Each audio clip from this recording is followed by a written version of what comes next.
So there's so the question is, there's a lot of Christian leaders today writing Christian books. So what does that do with regard to which books maybe we should be reading, and specifically the Christian fathers?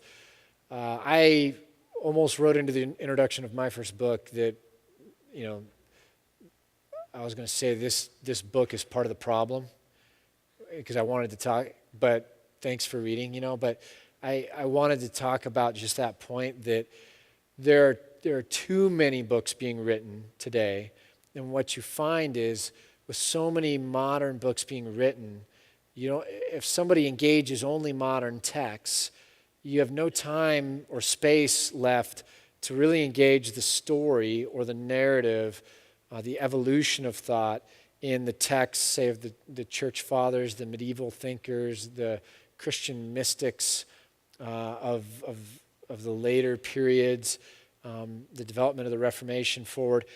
You just don't have any time to study that. And I think we have to understand that we're not a cut flower. We have roots. We have a history. We emerged from somewhere. Now, the publishing industry, meaning the powers that be, want you to keep reading modern books because the system only continues to make money as it can continue to release new books that become the book of the day, that make it on talk shows, that make it in front of radio. So the whole system is built on, like anything else, new. If Apple stopped making anything new today, they would go from the richest company in the world to one of the poorest very quick. The whole thing is built on continuing to produce and release new. The Christian publishing industry, or the publishing industry in general, is built the same way. It's tied into media, it's tied into print resources and marketing budgets, and the marketing budgets are needed for other things like talk shows and radio to survive. And it's all turned in on itself, and it has to continue by releasing new material, relevant material.